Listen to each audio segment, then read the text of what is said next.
Hello बेटा। Fourth concept में हम लोगों ने लास्ट लेक्चर में तीनों न्यूटन्स के लॉज वगैरह देख लिए थे कि फर्स्ट लॉ क्या है, सेकंड लॉ क्या है एंड थर्ड लॉ क्या है। ठीक है। और नॉर्मल रिएक्शन के बारे में हमने बात कर ली थी। नॉर्मल रिएक्शन मैंने बोला था एक्शन का रिएक्शन होता है, बट वो हमेशा कॉन्टैक्ट सरफेस के परपेंडिकुलर रहता है, इसलिए उसको हमेशा परपेंडिकुलर को हमेशा क्या बोलते हैं, नॉर्मल, इसलिए उसको नॉर्मल रिएक्शन बोला जाता है। ठीक है। अब देखो इसमें एक टाइप के एग्जांपल्स और करे जा सकते हैं, ये पूछे भी गए हैं नीट जेडब्ल्यू वगैरह में, थोड़ा समझना है इनको, है ना। कैसे, जरा देखो, अगर आपसे मैं ये कहूं कि ये ग्राउंड है, ठीक है, और यहाँ पे अभी मैं इसका तुम्हें फ्री बॉडी डायग्राम एक टर्म होता है वो भी नहीं बता रहा हूँ, आज के लेक्चर्स में नहीं आएगा, नेक्स्ट लेक्चर में उसके बारे में डिटेल डिस्कशन करेंगे, क्योंकि अभी जरूरत नहीं है, थोड़े कॉम्प्लिकेटेड क्वेश्चंस में उसकी जरूरत पड़ती है। अभी जैसे मालूम मैंने तुम्हें बोला कि यहाँ पे एक ब्लॉक है, सपोज ये इसका मास मैंने मान लिया ये m1 है, और यहाँ पे एक दूसरा ब्लॉक है, ये इसका मास मैंने मान लिया m2 है। ठीक है। ये दोनों ब्लॉक हॉरिजॉन्टल सरफेस पे रखे हुए हैं, ठीक, कहीं कोई फ्रिक्शन नहीं लग रहा है। मैंने इसके ऊपर एक फोर्स लगाया, ये इधर की तरफ, इस फोर्स का मैंने नाम दिया F न्यूटन का फोर्स लगा। ठीक। अब तुम एक नॉर्मल सी बात सोच के देखो, मैं तुम्हें एक छोटी सी बात समझाता हूँ, एक पॉइंट समझना आप लोग। जैसे मान लो मैं आपसे बोलूं कि ये हॉरिजॉन्टल सरफेस है, ठीक है। अब सपोज मान लो मैं इस पे ये दो पेन रखता हूं, प्लीज अंडरस्टैंड करना। सपोज एक ये है और एक ये, ठीक। अब मैं इसको ऐसे फोर्स लगा रहा हूं, यहां पे फोर्स मैं इसको लगा रहा हूं, चल ये भी रहा है और ये भी रहा है। अब रियलिटी में क्या हो रहा है, जब मैं इसको फोर्स लगाता हूं, देखो इस वाले ब्लू वाले पेन को, तो रेड वाला भी मूव करता है कि नहीं करता है, यानी कि इस पे फोर्स लगाने का इफेक्ट इसके ऊपर भी आ रहा है, तो कुछ ना कुछ तो हो रहा हो। मैं इसको छू नहीं रहा हूं, जैसे फॉर एग्जांपल ये यहाँ रखा है, अगर मैं इसको ऐसे पकड़ूं और इसके ऊपर फोर्स लगाऊं ऐसे, मैं फोर्स रेड वाले के ऊपर लगा रहा हूं, लेकिन ब्लू वाला भी तो आगे जा रहा है, इसका मतलब रेड वाला ब्लू वाले को कुछ ना कुछ तो फोर्स दे रहा होगा या धक्का मार रहा होगा। बिल्कुल वही केस यहाँ पे, इसका मतलब m1 m2 को धकेल रहा होगा आगे जाने के लिए, पक्का। तो मैं वही निकालना चाहता हूं कि इन दोनों सरफेसेस के बीच में आपस में भी तो एक फोर्स लग रहा होगा, बताओ वो भी तो एक्शन का रिएक्शन ही होगा, क्योंकि m1 इसको क्या दे रहा होगा, आगे की तरफ एक्शन, तो ये इसको पलट के क्या दे रहा होगा, रिएक्शन। याद रखना ढंग से मेरी बात। तो इसको हम बना कैसे सकते हैं, हम ये कहेंगे कि जो m1 है वो आगे की तरफ इसको धक्का मार रहा है और एक फोर्स लगा रहा है सपोज m, और ये जो है इसको पीछे की तरफ धक्का मार रहा है और ये फोर्स लगा रहा है m। ये दोनों बराबर क्यों कहे गए, क्योंकि ये इसको एक्शन दे रहा है तो ये इसको पलट के क्या दे रहा होगा, रिएक्शन। तो एक्शन का रिएक्शन है, इसलिए हम इसको इक्वल बोल रहे हैं। बात समझ आ रही कि नहीं आ रही है, पक्का। अब जरा मुझे एक बात और बताओ, एक टर्म होता है free body diagram. Free body diagram चलो थोड़ा सा बताता हूँ। फ्री बॉडी डायग्राम का मतलब ये होता है कि पूरे सिस्टम में जितने भी ब्लॉक हों उनमें से अगर किसी भी बॉडी का फ्री बॉडी डायग्राम बनाना हो तो उसको उससे बाहर निकालो और उस पे चारों तरफ से लगने वाले फोर्सेस को एनालाइज करो। बात समझ में, इसको बोलते हैं फ्री बॉडी डायग्राम।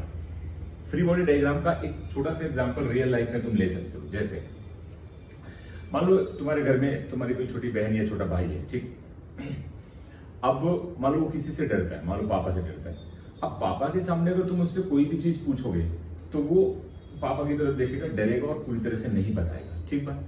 लेकिन अगर वही चीज तुम उसको पापा जहां बैठे हो और फैमिली के लोग बैठे हो वहां से अलग हटा के ले जाओ, बाहर निकल के, और उससे पूछो तो वो बता देगा। क्यों? क्योंकि वो उस इन्फ्लुएंस से बाहर आ चुका है, यानी कि फ्री बॉडी डायग्राम, उसके ऊपर किसी भी का कोई इन्फ्लुएंस नहीं है। फ्री होके तब देखो कि उसके ऊपर कितने फोर्सेस लग रहे हैं, तब उसकी बात जानने का ट्राई करो। फ्री बॉडी डायग्राम का मतलब ये होता है। तो अभी पहले मेरी बात आपको ढंग से समझनी, ध्यान देना, मैं बताऊंगा कि क्या चीज आएगी। तुम मुझे बताओ m1 का नीचे की तरफ, ये यहां बना लेना, ये n लग रहा है, और इसका m1 का नीचे की तरफ क्या लग रहा होगा, नीचे की तरफ लग रहा होगा m1g। तो बताओ इससे ऊपर की तरफ क्या लग रहा होगा, इसको मैं मान लेता हूं n1। बात समझ में, ये मास कौन सा है, m1 है, ठीक है। अच्छा बताओ इस पे नीचे की तरफ क्या लग रहा होगा, नीचे की तरफ लग रहा होगा m2g, और ऊपर की तरफ क्या लग रहा होगा, m2। ये तो लग ही रहा होगा ना भाई, ये वाला ब्लॉक आगे तो जा रहा है, लेकिन आगे जाने के साथ साथ नीचे की तरफ भी तो एक्शन दे रहा है, तो अर्थ भी तो इसको पलट के, या टेबल भी तो इसको पलट के m2 देगी कि नहीं देगी, पक्का। इतने फोर्सेस अभी तुम्हें नजर आ रहे हैं कि नहीं आ रहे हैं, ओके। अब मान लो मैं तुमसे कहूं फ्री बॉडी डायग्राम, जब हम बताएंगे फ्री बॉडी डायग्राम को शॉर्ट टर्म में बोलते हैं फ्री बॉडी, यानी एफ फ्री बॉडी डायग्राम ऐसे लिख लेना, एफबीडी ऑफ, मान लो मैं तुमसे बोलूं M2 का एफबीडी बनाना है, फ्री बॉडी डायग्राम बनाना है। क्या बनाना है? Free body diagram.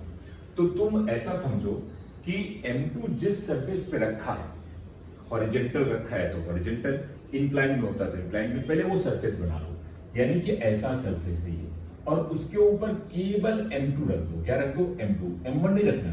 तुम किसका एफबीडी बनाने जा रहे हो? M2 का, तो यहाँ पे M2 रख दो। अब M2 पे लगने वाले चारों तरफ से जो फोर्सेस लग रहे हैं वो निकाल लो। चारों तरफ से लगने वाले फोर्सेस कौन कौन से? जरा बताओ। M2 पे नीचे की तरफ उसका खुद का वेट लग रहा है, जिसको हम M2G बोल रहे हैं। बात समझ में? अच्छा, तुम मुझे बताओ, M1 एक फोर्स लगा रहा था M2 के ऊपर, जिसको हम क्या बोल रहे थे? N, तो वो भी तो लग रहा है ना। ध्यान से समझना, इस पे कितना लग रहा होगा? N, और इसका ऊपर की तरफ क्या लग रहा है? N2। अब जरा तुम सोच के देखो, क्या और कोई फोर्सेस लग रहा है M2 के ऊपर? नहीं लग रहा है, ये तो फोर्सेस है। अब गलती मत करना, बहुत सारे बच्चे क्या कहते हैं, ये N न लेके कहते हैं ये F भी तो इस पे लग रहा है। नहीं, F लग रहा है M1 पे, M2 पे नहीं लग रहा है। तुम M1 पे F लगा रहे हो, जिसकी वजह से M1 आगे जाना चाहता है, तो वो M2 पे फोर्स लगा रहा है, जिसको हम एक्शन बोल रहे हैं, यानी N, और उसका अपोजिट क्या होता है? Normal reaction. बात समझ में आ रही है? नहीं, this is the point. Okay, पक्का? अब सुनो, ये किसका एफबीडी है? M2 का। अगर मैं तुमसे कहूं कि एफबीडी बनाओ, अभी मैं प्रॉब्लम को सॉल्व नहीं कर रहा हूं, अभी मैं तुम्हें केवल एफबीडी बनाना सिखा रहा हूं। अगर मैं कहूं FBD free body diagram of M1, तो तुम क्या करोगे? M1 किस सरफेस पे रखा है? हॉरिजॉन्टल, तो वैसे ही सरफेस बना लो, ये हॉरिजॉन्टल लाइन बना ली है ना, और इसके ऊपर क्या रख दिया? M1 रख दिया। ये हॉरिजॉन्टल ना लग रही हो, हॉरिजॉन्टल मान लेना, ठीक है। इस पे क्या मान लेंगे? M1। M1 पे नीचे की तरफ क्या लग रहा है? M1G। ऊपर की तरफ क्या लग रहा है? N1। अब बताओ, तुम भी किस पे फोर्स लगा रहे हो? M1 पे। कितना? F। अब जरा सोच के देखो, M2 भी तो इसके ऊपर पलट के N लगा रहा था ना, तो अब इस पे लगने वाला फोर्स इधर की तरफ क्या है? जो किसका रिएक्शन है? जो M1 का रिएक्शन M2 के ऊपर था, मतलब एक्शन था किसके ऊपर? M1 का एक्शन जो M2 वाले ब्लॉक के ऊपर था, M2 वाला ब्लॉक पलट के उसको रिएक्शन दे रहा है अपोजिट डायरेक्शन में। अंडरस्टैंड हो रहा है कि नहीं हो रहा है? पक्का? अब मुझे एक बात समझ सही से बताना, जब हम M1 का एफबीडी बनाएंगे तो M1 पे लगने वाले चारों तरफ से फोर्सेस बनाएंगे। देखो, इतने ही फोर्स चारों तरफ से M1 पे लग रहे हैं। जब हम M2 का एफबीडी बनाएंगे तो M2 पे लगने वाले चारों तरफ से जो फोर्सेस लग रहे हैं, अब जब तुमने M2 का एफबीडी बनाया तो उसका वेट नीचे की तरफ लग रहा है, और वेट की वजह से अर्थ जो या ग्राउंड या टेबल ऊपर की तरफ N2 दे रही थी, और एक फोर्स लगा रहा था जो M1 लगा रहा था इसके ऊपर, वो N था, तो मैंने वो लगा दिया। बात समझ? बहुत सारे बच्चे क्या कहते हैं, सर ये N और ये N तो कैंसिल आउट हो जाएंगे। अरे कैंसिल आउट हो जाएंगे, लेकिन जब इन दोनों को एक साथ बनाओगे, अगर तुम इसको अलग से बनाओगे तो ये वाला फोर्स तो आएगा ही आएगा ना। मेरी बात समझ आ रही कि नहीं आ रही? कोई डाउट नहीं होना चाहिए। सबसे पहले मुझे एक बात बताओ, क्या तुम्हें एफबीडी बनाना समझ में आया? क्या फ्री बॉडी डायग्राम का मतलब समझ में आया? फ्री बॉडी डायग्राम का सिंपल मतलब ये है कि उसको इस पूरे बड़े से सिस्टम से बाहर निकालो, अकेले ब्लॉक का जिसका तुम एफबीडी बनाना चाहते हो, वो जैसे सरफेस में रखा है, अगर हॉरिजॉन्टल रखा है या इंक्लाइंड रखा है या वर्टिकल रखा है, जैसे रखा है उसको उसी तरह के सरफेस पे रखो, और उसके बाद चारों तरफ से लगने वाले जो उसमें फोर्सेस हों वो सब बना लो। ये होता है FBD, free body diagram of M2, free body diagram of M1। बात समझ आ रही कि नहीं आ रही? पक्का? ये सारे फोर्सेस हैं। ओके, अब तुम मुझे बताओ, ये ब्लॉक रियलिटी में किधर जाना चाहता है? इधर। ऊपर तो जाना नहीं चाहता। ये भी किधर जाना चाहता है? इधर। अब मेरी बात ढंग से सुनना, पहले इतना तो समझ में आया कि नहीं आया? बाकी भी मैं थोड़ी इसमें बातें और करूंगा तो वो भी क्लियर होगा। पहले एफबीडी बनाना समझ में आया कि नहीं? अब मुझे एक बात और अच्छे से समझाना जो बहुत जरूरी है और तुम्हें ध्यान देना पड़ेगा, ठीक? जैसे मैंने आपसे कहा कि ये हॉरिजॉन्टल सरफेस है, ठीक? एक ब्लॉक ये, दूसरा ब्लॉक ये है, ठीक है? ढंग से समझना। जब मैंने इस ब्लू वाले पे फोर्स लगाया तो ये दोनों ब्लॉक एक साथ जा रहे हैं कि नहीं जा रहे? तुम मुझे बताओ, ये क्या अलग अलग एक्सेलरेशन से चल रहे हैं? नहीं, सेम एक्सीलरेशन से। जितने से ये जा रहा उतने से वो भी जा रहा, अलग अलग से तो जा ही नहीं सकते। ये बात समझ में आई? अच्छा, मान लो अभी मैंने तुम्हारे सामने ये सब एक्सपेरिमेंट किया तो तुम्हें पता है कि ये पेन और ये पेन अलग अलग है ना, दोनों सेपरेट है। लेकिन मान लो तुम लोग ना होते, क्लास के बाहर होते, ठीक, और मैं इसको ऐसे ज्वाइन करके रखता, है ना, और अब तुमसे बोलता क्लास के अंदर आओ, ठीक, तुम आगे, अब तुम इस डायग्राम को देख रहे हो, अब मैं इसको चलाता और मैं तुमसे पूछता क्या ये रेड वाला और ब्लू वाला पेन आपस में जुड़े हुए हैं, तो तुम गारंटी से नहीं बोल सकते थे कि जुड़े हुए हैं। क्यों? हो सकता है मैंने इन दोनों के बीच में फेविकोल लगा के जोड़ दिया हो, लेकिन तुम नहीं कह सकते ना। हाँ, तुम्हें बस इतना होता कि हो सकता है सर ये दोनों फेविकोल से जुड़े हों या अलग अलग हों, लेकिन चल एक ही साथ रहे, एक ही एक्सीलरेशन से। ये बात गारंटी से बोल सकते हो। यानी ये दोनों ब्लॉक एक ही साथ एक ही एक्सीलरेशन से चल रहे हैं कि नहीं चल रहे हैं। अच्छा, हमें फायदा किस चीज में? फायदा देखो, अगर अलग अलग मानते हो तो हमें कोई ज्यादा फायदा नहीं मिलने वाला, ठीक। हम अगर मान लें कि दोनों एक ही ब्लॉक हैं तो दोनों सेम एक्सेलरेशन से चल रहे हैं, पक्का। अब अगर हम इन दोनों को थोड़ी देर के लिए ऐसा मान लो कि ये एक ही ब्लॉक है, अगर ये एक ही ब्लॉक है तो बताओ क्या ये वाली लाइन बीच में रहेगी? नहीं रहेगी। ये हट जाएगा कि नहीं हट जाएगा? तो N1 हटेगा। ऐसे नजर आएंगे कि नहीं आएंगे? अगर इन दोनों को एक ही मान लेते हो तो ऐसे नजर आएंगे। अब सोचो टोटल मास कितना हो गया? M1 M2 प्लस में, और उसके ऊपर टोटल फोर्स कितना हो गया? F। पक्का ना?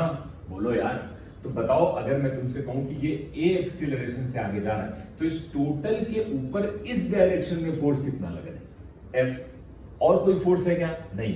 तो हॉरिजॉन्टल डायरेक्शन में जो नेट फोर्स है वो कितना आ गया? F। और इसको क्या लिख सकते हो? M1 plus M2 into A। बताओ यहां से A कितना आ जाएगा? F divided by M1 plus M2। ये आ गया एक्सेलरेशन, जो दोनों का एक्सेलरेशन है, एक ही एक्सेलरेशन से दोनों आगे जा रहे हैं। ये बात अंडरस्टैंड होनी चाहिए, पक्का। अब हमारा काम तो हो गया, तो फिर से तुम इन दोनों को ज्वाइन करो, कोई टेंशन लेने की जरूरत नहीं। एक बार अपने फायदे के लिए काम कर लिया, उसके बाद ज्वाइन कर लिया, और इधर बना लिया वही पुराना N, और इधर बना लिया वही पुराना N। कोई डाउट तो नहीं? पक्का। अब जरा सोचो, यहां ये वाला ब्लॉक इन फोर्सेस की वजह से कितने एक्सीलरेशन से जा रहा है? दोनों सेम ही तो जा रहे हैं, यानी ये इधर की तरफ कितने एक्सेलरेशन से जा रहा है? A से। ये भी इधर की तरफ कितने एक्सेलरेशन से जा रहा है? A से, क्योंकि दोनों एक ही तरफ जा रहे हैं, पक्का ना? अब जरा इस डायरेक्शन में तुम मुझे बताओ नेट फोर्स कितना है? N। इसके ऊपर लगने वाला इस डायरेक्शन में नेट फोर्स कितना है? N। तो क्या लिखोगे? N is equal to M2 into A। तो बताओ N कितना आ गया? M2 इंटू A की वैल्यू कितनी है? A की वैल्यू वो रही F upon M1 plus M2। तो बताओ आंसर क्या आ गया? M2F divided by M1 plus M2। यह आंसर।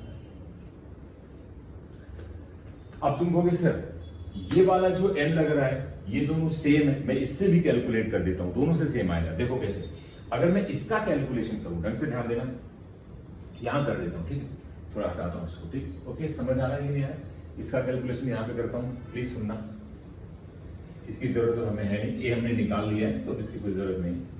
अब जरा इसका कैलकुलेशन देखो, ए की वैल्यू हमें पता ही है, ये दी गई है। देखो इसके ऊपर इस डायरेक्शन में जा किधर रहा है? इधर। एक फोर्स लग रहा है इधर की तरफ जो N है, और एक फोर्स लग रहा है F इधर की तरफ, जा किधर है? इधर। तो F ज्यादा होगा ना, जो फोर्स ज्यादा होगा वही तो धक्का मार रहा होगा, तो F ज्यादा है किससे? N से। तो बताओ नेट फोर्स कितना आया? अगर मैं नेट फोर्स की बात करूंगा तो this is equal to F minus N, और वो किसके बराबर हो जाएगा? वो हो जाएगा M1 into A mass into acceleration.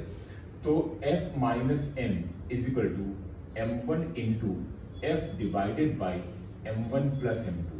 ये एक्सेलरेशन, पक्का।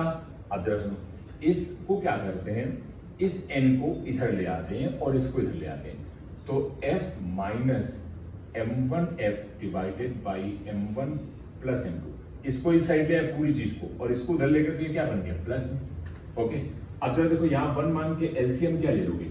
M1 plus M2। अब जब यहां करोगे तो ये इससे क्या आ जाएगा? ये आ जाएगा M1 plus M2 into F minus M1F is equal to N। बोलो पहले इतनी बात मेरी समझ में आ रही है? और देखो वही आंसर आएगा, N अलग अलग तो हो ही नहीं सकता ना, ये तो न्यूटन थर्ड लॉ से एक्शन का रिएक्शन है, तो इसमें कोई दिक्कत वाली बात ही नहीं। अब जरा कैलकुलेशन करते हैं, इसको अंदर मल्टीप्लाई कर दो, अंदर मल्टीप्लाई करोगे तो ये हो जाएगा M1F, यहां मल्टीप्लाई हो, फिर यहां करोगे तो क्या हो जाएगा? M2F minus m1f divided by m1 plus m2 which is equal to n।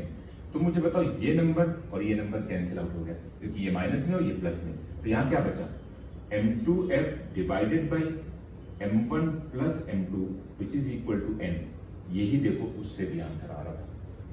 दोनों अलग अलग हो ही नहीं सकते ना, एक्शन का रिएक्शन है। अंडरस्टैंड हो रहा है कि नहीं हो रहा है?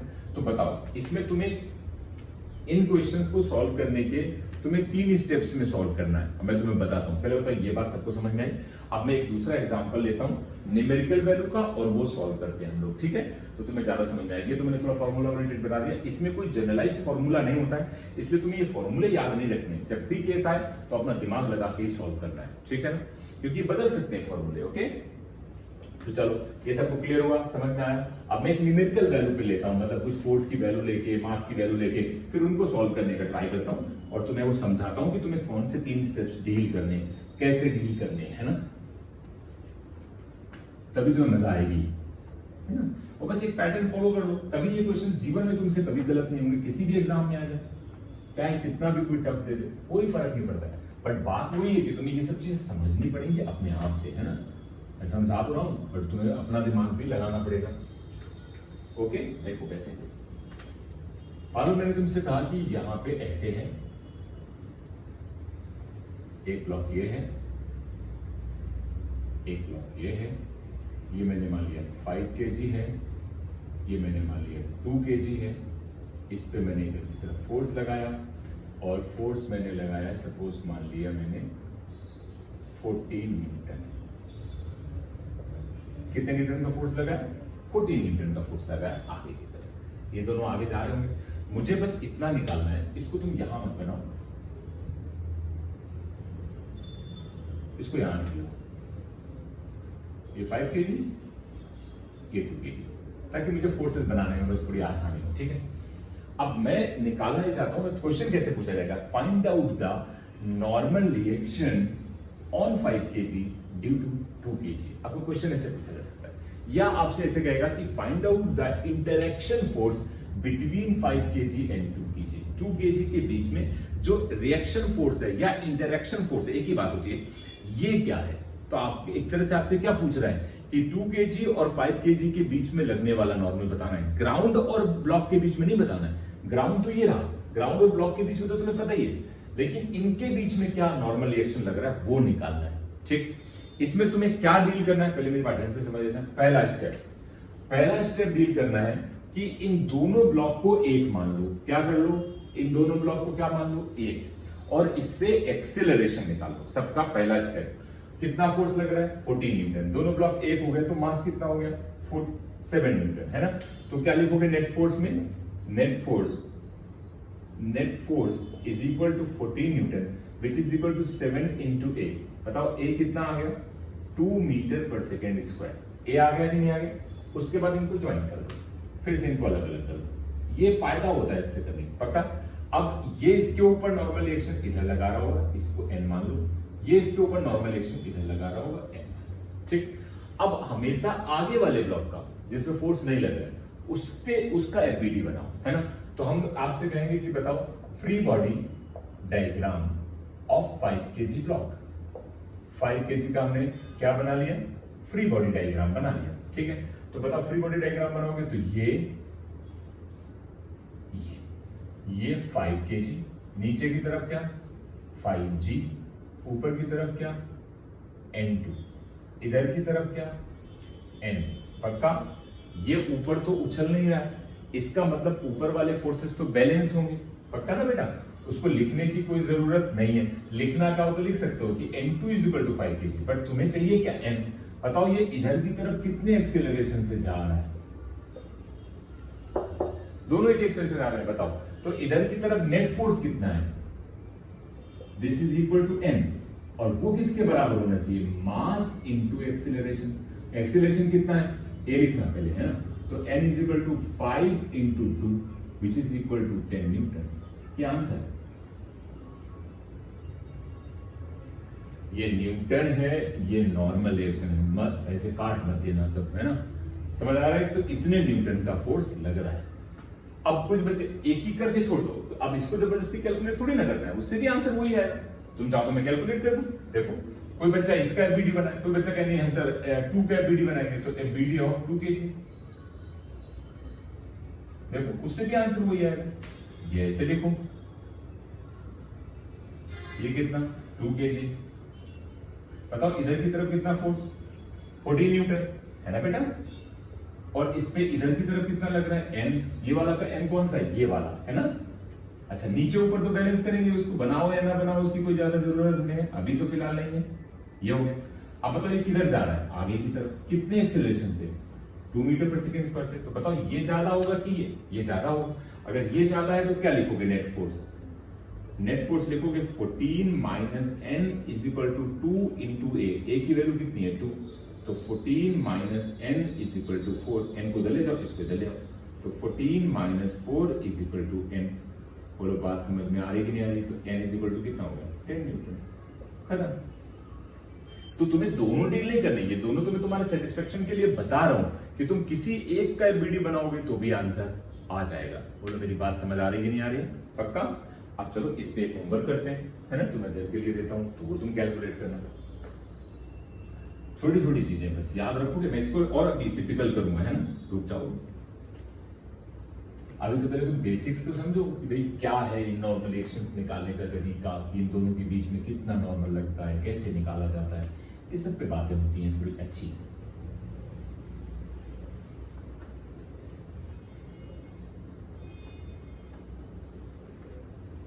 देखो अब एक होमवर्क तुम्हें करना है अपने आप,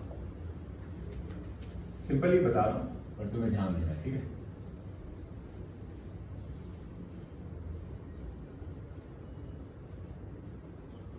थ्री kg 7 kg फोर्स लग रहा है 30 न्यूटन का, इनके बीच में लगने वाला n निकालना है।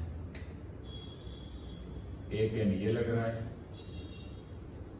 ठीक है, 7 kg 3 kg, और आपको फाइंड करना है n, ठीक है, n की वैल्यू निकालनी, ये तुम्हारे लिए होमवर्क है, ओके। और देखो अब मैं एक और इस पे एग्जांपल लेता हूं, ये होमवर्क का क्वेश्चन हो गया।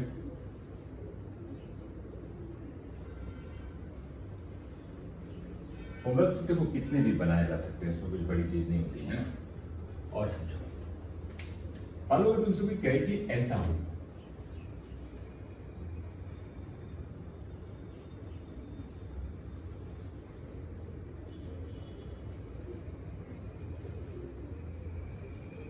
अगर मैं तुमसे कहूं कि ये लग रहा है ये 2 kg है, चलो ये 5 kg है, इधर से फोर्स लग रहा है 28 न्यूटन का, है ना, और एक फोर्स इधर से लगा दिया 7 न्यूटन का, ठीक है, ऐसा कर दिया। और अब मैं जानना चाहता हूं कि इन दोनों के बीच में लगने वाला नॉर्मल क्या होगा, इस n की वैल्यू बतानी है। समझ आ गई?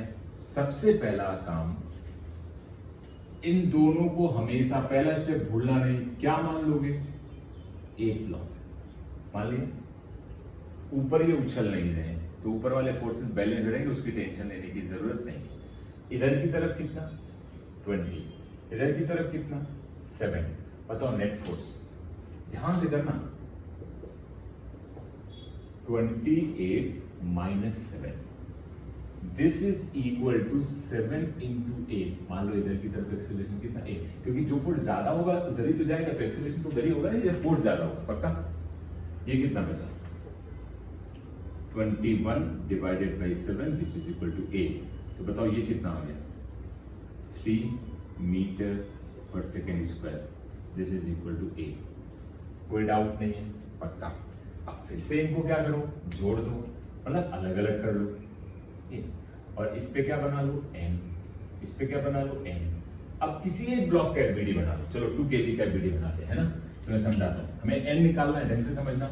तो क्या कहोगे, एफबीडी ऑफ 2 kg ब्लॉक, किसका एफबीडी बनाना है 2 kg का। एफबीडी बनाने का सबसे अच्छा तरीका, जिस सरफेस पे रखा है वैसा ही सरफेस बनाओ, अलग से उसको ऐसे रख दो। कितना? 2 kg। अब चारों तरफ से फोर्स लगाओ। सबसे पहला फोर्स जो तुम्हारे दिमाग में आता है नीचे की तरफ, 2g, ऊपर की तरफ N2, इधर की तरफ तुम खुद लगा रहे थे, कितना? 7 न्यूटन। इधर की तरफ जो 7 kg, जो 5 kg वाला लगा रहा था वो N, ये वाला है ना। एक्शन का रिएक्शन बेटा, एक्शन का रिएक्शन तो दूसरे ब्लॉक पे लगता है ना। हम अगर एक्शन देंगे तो अपने को थोड़ी ना देंगे, दूसरे को देंगे, और दूसरा अगर रिएक्शन देगा तो अपने को थोड़ी ना देगा, वो हमें देगा। पक्का समझ आ रहा है कि नहीं आ रहा है? ये अब ये जा इधर कितने से रहा है देखो, 3 मीटर पर सेकेंड स्क्वायर से। इधर की तरफ नेट फोर्स N ज्यादा होगा तभी ये जा रहा है, तो क्या लिखोगे? Net force N - 7 is equal to 2 into A की जगह 3, तो N - 7 इज इक्वल टू 6, तो N is equal to 6 + 7 which is equal to what? ये कितना हो जाएगा? 13 न्यूटन। आंसर है। अब तुम्हारे सेटिस्फेक्शन के लिए मैं बोलूं तो मैं उसका भी एफबीडी बना लूं, एफबीडी और 5 kg दिखा देता हूं, मतलब तुम्हें उसमें कोई परेशानी वाली बात नहीं, लेकिन एग्जाम में आएगा तो तुम किसी एक ही का बनाओगे, क्योंकि आंसर तो दोनों से सेम आएगा। ये 5 kg, इधर की तरफ M है ना, इधर की तरफ 28 है ना बेटा, नीचे की तरफ 5G, ऊपर की तरफ N1। ये बैलेंस करेंगे, जा किधर रहा है? आगे की तरफ। कितना? बताओ नेट फोर्स। अगर ये इधर जा रहा है तो ज्यादा ये होगा, तो क्या लिखोगे? 28 - N is equal to 5 into 3। क्या लिखोगे? 28 - N इज इक्वल टू 15। इसको चले जाए, इसको चले, तो 28 - 15 इज इक्वल टू N। इसको सब्ट्रैक्ट करो, 30 आ गया, 30 न्यूटन आंसर। इससे निकालो, इससे निकालो, आंसर डिफर हो ही नहीं सकता कभी भी, कोई टेंशन वाली बात नहीं होती। बट ये समझो, छोटी छोटी बातें हैं, तुम्हें अंडरस्टैंड करनी चाहिए। ओके, और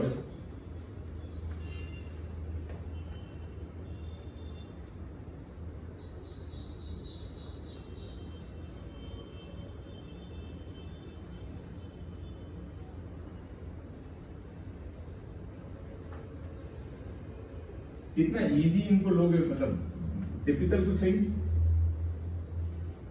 बेसिक समझो, अपने आप क्वेश्चन आएगा। अभी तो इसमें स्ट्रिंग आएगी, स्ट्रिंग मासलेस होगी, क्या क्या ऐसे तो बहुत अच्छा टॉपिक होता है और बड़ा टॉपिक भी होता है, तो इसको आराम से समझेंगे, कोई दिक्कत नहीं। अभी मालूम मैं ऐसे करूँ, आपको 2 की जगह में 3 ब्लॉक रख दूं, चलो देखो,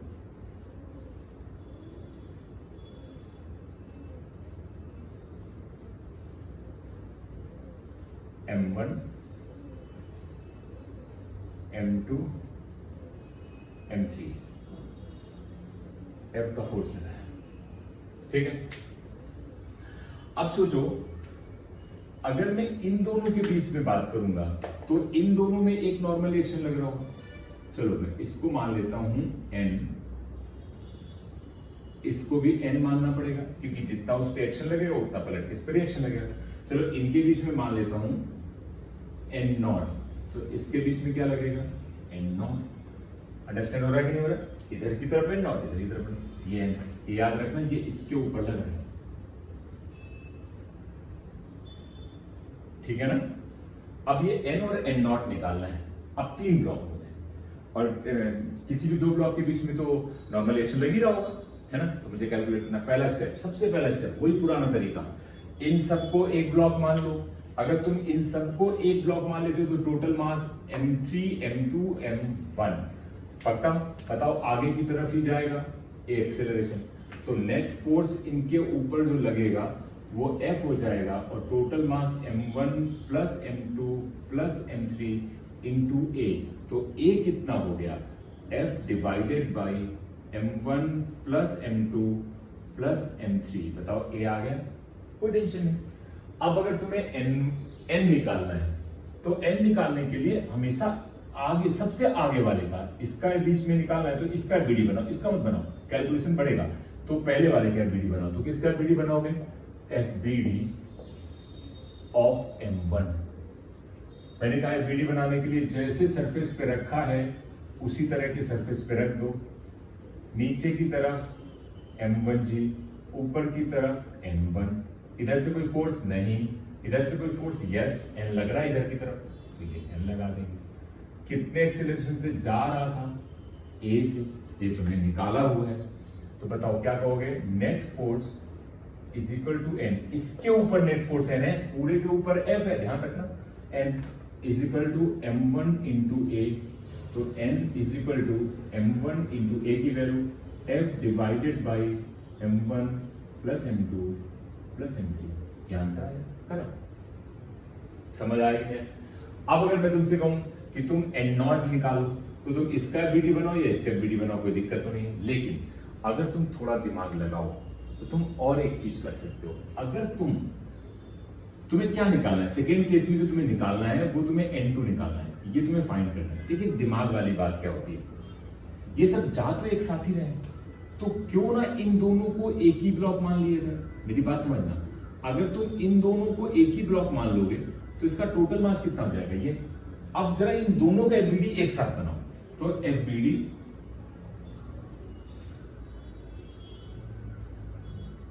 M1 प्लस M2 कंबाइंड, ठीक है ना, किसका FBD बना रहे हो? M1 प्लस M2 का कंबाइंड, तो इनको एक ही ब्लॉक मान लिया है, तो वो ब्लॉक तुम्हें कैसे नजर आएंगे? ध्यान से समझना, ये नजर आएंगे। टोटल मास क्या है? M1 प्लस M2, समझ आ रहा है कि नहीं आ रहा? और इसके ऊपर जो एक्सटर्नल फोर्स नजर आएगा, जो तुम्हें दिखाई देगा, वो N0, और नीचे की तरफ क्या लगेगा? M1 plus M2 into G, और ऊपर की तरफ नॉर्मल रिएक्शन N2। और सोचिए कितने एक्सेलरेशन से जा रहा है? A से। बताओ इस डायरेक्शन में नेट फोर्स है कितना? ध्यान से समझना, नेट फोर्स कितना है? तो F net is equal to N0 is equal to M1 plus M2 into A, तो N0 is equal to M1 plus M2, A की value F divided by M1 plus M2 plus M3, A की value डाल दी, ये answer आ गया। Simple logic है, कोई बड़ी चीज नहीं है, छोटे छोटे कैलकुलेशन है, बस अंडरस्टैंड करना है। तुम चाहो तो मैं इसको इंडिविजुअल निकाल के भी दिखा दूं, मुझे उसमें कोई दिक्कत नहीं। एक तरीका तो ये छोटा सा तरीका है, बट अगर कोई बच्चा ऐसे नहीं करना चाहता, उसको लगता है नहीं सर हम ऐसे नहीं करेंगे, तो कोई बात नहीं, हम तुम्हें दूसरे तरीके से बताते हैं, उसमें कोई दिक्कत थोड़ी नहीं। ठीक है, चलो दूसरे तरीके से करते हैं। अगर ऐसे तुम्हें नहीं करना है, ठीक है, तो तुम जरा देखो, अब मैं FBD M3 का बना लेता हूँ, क्योंकि N2 निकालना है तो F3 का डायरेक्ट बना के निकाल सकते हैं। देखो उससे भी आंसर ध्यान रखना, ये आया है, मैं जो कैलकुलेट करने जा रहा हूं, तो अगर इसका इंडिविजुअल FBD बनाओगे तो भी आंसर यही आएगा, उसमें कोई दिक्कत नहीं होगी। तो अब मैं FBD बना रहा हूं M3 का, देखो इधर की तरफ N0, इधर की तरफ F, नीचे की तरफ M3G, ऊपर की तरफ N3, इधर जा रहा है A से। पक्का? नेट फोर्स ये ज्यादा होगा, ये कम होगा, ये इधर लग रहा है, इधर लग रहा है, तो net force F minus N0 M3 into A, F minus N0 M3 into F divided by M1 plus M2 plus M3, क्योंकि A की वैल्यू ये रही। बोलो बात समझ आ रही कि नहीं आ रही? और देखो समझ लो एक बार, कुछ बड़ी चीज नहीं, बहुत आसान है।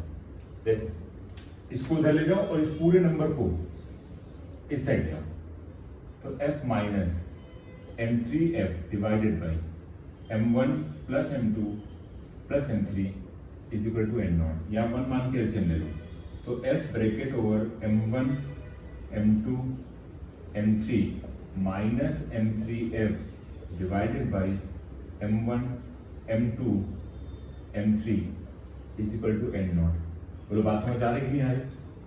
देखो अब इसको मल्टीप्लाई कर दो इसमें, तो इसमें मल्टीप्लाई करोगे तो ये क्या, मैं बाद में कर देता हूँ अगले स्टेप में। देखो ये हो जाएगा M1F plus M2F plus M3F और minus M3F divided by M1 M2 M3 is equal to N0। ये और ये कैंसिल आउट हो गया। देखिए M1 प्लस M2 F बाहर ले तो ये क्या हो जाएगा, M1 प्लस M2 और F आ गया बाहर डिवाइडेड बाई ये total number M2 plus M3 is equal to N0। ध्यान से देखो तो ये नंबर जो लिखा है वो ये लिखा है। तो चाहे एक ब्लॉक कैपेसिटी बनाओ चाहे दो कैपेसिटी बनाओ, उससे कोई फर्क पड़ता नहीं है, सीधे सीधे वैल्यूज आती हैं, तो ज्यादा टेंशन लेने की जरूरत नहीं है। ठीक है ना, ये समझ में आया कि नहीं? इसमें मैं एक होमवर्क दे देता हूँ, फिर आज का लेक्चर इतना ही रखता हूँ, नेक्स्ट लेक्चर में फिर तुम्हें और ज्यादा आगे समझाऊंगा। ठीक है, बट इस पे क्वेश्चंस करना तुम्हारे पास होंगी जो बुक उससे वगैरह मिल जाएंगे, और हम ऐसा होगा तो कल एक शीट भी इस पे डाल देंगे या आज ही डाल देंगे, देख लेंगे। ठीक है ना, आज ही लगवा देंगे, तो शीट के भी क्वेश्चंस कर लेना आप लोग। ओके, चलो एक होमवर्क इस पे और आपको करना है।